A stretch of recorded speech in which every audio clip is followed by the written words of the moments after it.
Muhammadjon, salomat bo'linglar aka. Alloh rozi bo'lsin. Rahmat, sog' bo'ling aka. Ko'rishamiz. Rahmat aka. Sog' bo'linglar. Xudo xolasa aka.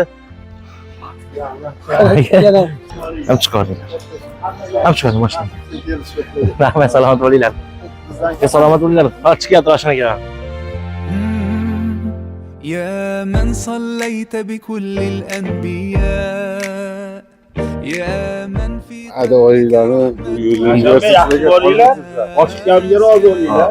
Sog' salomat bo'ylarni ko'p gapirishim inobat bo'lmasa Salomat bo'linglar. Xudo xolasa. rozi bo'linglar. Bo'ldi. Kelishni olib telefon qilib qo'yasizlar. Biz boramiz, ha. Hozir mashina kelibdi.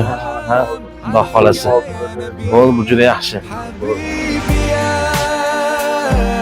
محمد أتيت بالسلام والهدى محمد حبيبي يا محمد يا رحمة للعالمين يا محمد يا من حليت حياتنا بالإيمان يا من بجمالك علمت الإحسان Alhamdulillah, mana hozir mehmonlarimizni kuzatdik. Qoraqalpog'istondan va Toshkentdan kelgan mehmonlarimiz. Juda ham ko'p mehmonlar Allohning izi bilan davo olib ketishyapti. Bu asrlar davo sog'lomlashtirish markazida xursand. Juda ham ko'p mehmonlarimiz. Mana o'zingizlar guvoh bo'lyapsizlar. Guvoh bo'lib nima desa bo'ladi? Guvoh bo'lib videolar ko'p joylayapmiz. Har bir videomizda Xudo xolasa bu ishonchli, har bir bemorimiz o'zi xursand bo'lib gapirgan so'zlari biz ularga bir iltimos qilmaymiz yoki bir ularga biz majburlamaymiz, gapirib bering deb. O'zlari xursand bo'lib gapiradi. Masalan, hozirgi kunlarda sura yemilishi bo'lsin, asri hamdroz, masalan, grija, shunaqa kasalliklar bo'lsa, varikozlar bo'lsa, inshaalloh tavob bunga bor. Yemir kasali bo'lsin, semizlik, toshmalar, psoriaz bo'lsin, ularga ham davosi bor. Psoriazga bormi yo'qmi deb qolishadi. Psoriazga Xudo xolasa bor. Tabiiy muolaja hammasi. Tanada nechta kasallik bo'lsa, hammasidan foyda oladi. Shu yozilgan kasalliklar hammasi tajribadan o'tgan. Inshaalloh 100% tabiiy muolaja bo'ladi. Bu asrlarning zahri dunyo bo'yicha birinchi o'rinda turadi. Ustozimiz aytadi, bu asrlarning zahriga yetadigan element modda yo'q deydi.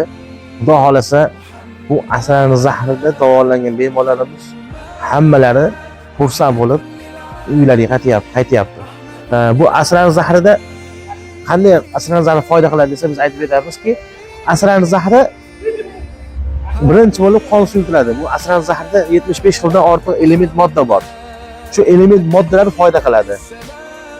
75 xildan ortiq modda bo'lsa, kasalliklarga, masalan, qon tomiri, yurakda qon tomirlari to'laygan.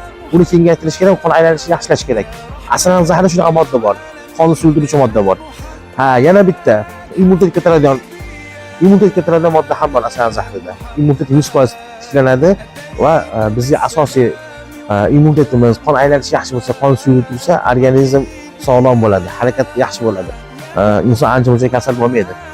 Avvalo Allohning izni bilan kelib, ixlos bilan, ishonch bilan lechina olinsa, foydasi, effekti juda ham yaxshi. Alloh barchaga shifo bersin, salomat bo'linglar.